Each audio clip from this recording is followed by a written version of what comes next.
Struggle. Struggle is what mankind knows best. When the first human settlements were built, its residents contended with the wildlife and the climate. Over thousands of years, humanity arduously fought against all of the trials of the earth. Even when the population dropped to mere thousands, it rebounded and eventually grew to unprecedented counts. By the second millennium, Earth was beholden to man's whims. Every animal, every plant from the tundras of Siberia to the jungles of the Amazon, all remained at mankind's mercy. But even in the 21st century, when humanity was in its most advanced state yet, it had not triumphed over the universe itself. It tried, and it failed. At 9 a.m, at the Black Mesa Research Facility, an explosion erupted. Unknown beasts from other planets appeared, prowling across the New Mexican landscape. Not long after, the first portal storms appeared, first in the American skies, and then all across the world. The speed was terrific. The destruction was unprecedented. Governments collapsed. New species descended on ecosystems. There were mass migrations in the hundreds of thousands. Ecologies grew extinct. Famines.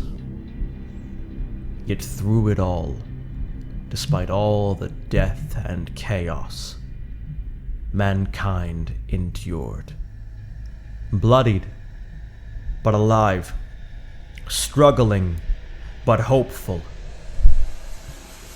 Hope died in one afternoon. Through the shattered firmament of time and space, synthetic beasts greater than anything seen previously descended upon our planet.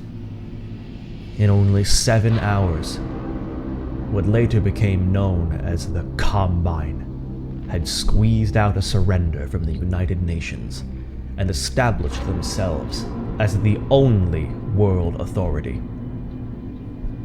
Untold amounts of people died, with entire countries left as abandoned shells. Only a few years have passed since then. The occupation, as many call it, has only recently begun.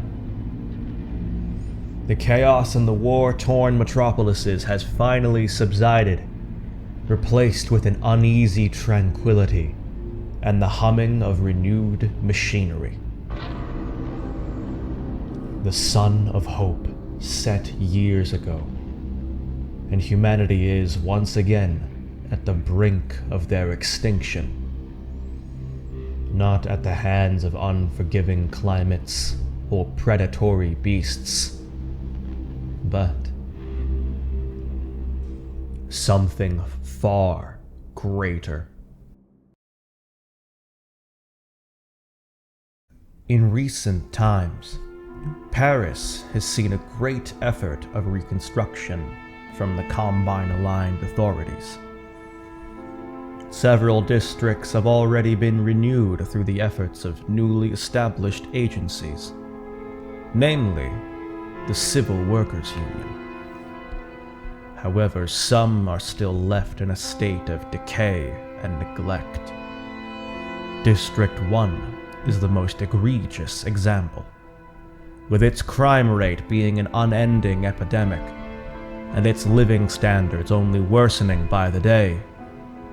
Several gangs have formed to control its streets, squabbling with one another over breadcrumbs and control over ruins. When the Paris police prefecture collapsed, countless stations were left to fend for themselves in the chaos of the early occupation. One such group is the Precinct Satellite, a motley militia consisting of former first responders and citizens acting as peacekeepers. While it remains the largest and most organized group of the district, it struggles to both assert its authority and sustain itself. The Apachizoku, deriving their name from the Apache tribe, are an influential band of estranged accountants, apothecaries, medics, and general outcasts of the old world. They've taken to using the opportunity of a new era to carve out a peace for themselves to avoid rejection again.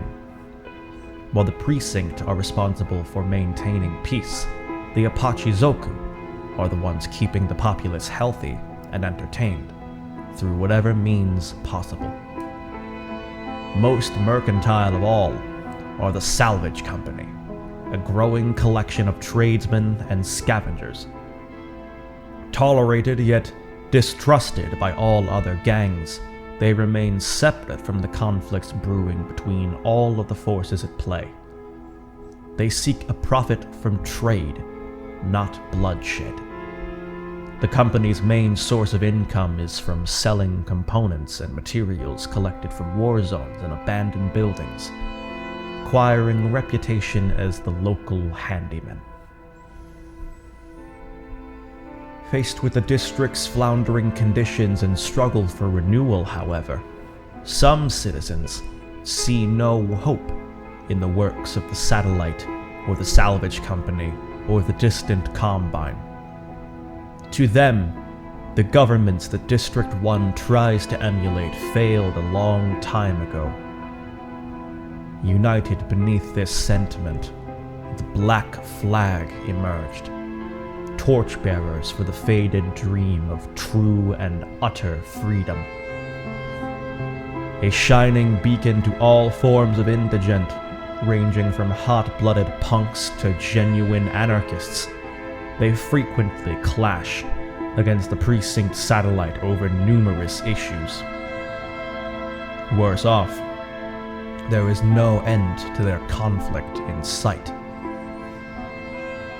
Whereas other groups neglect to do such, the Black Flag extends their hand to the populace by charity.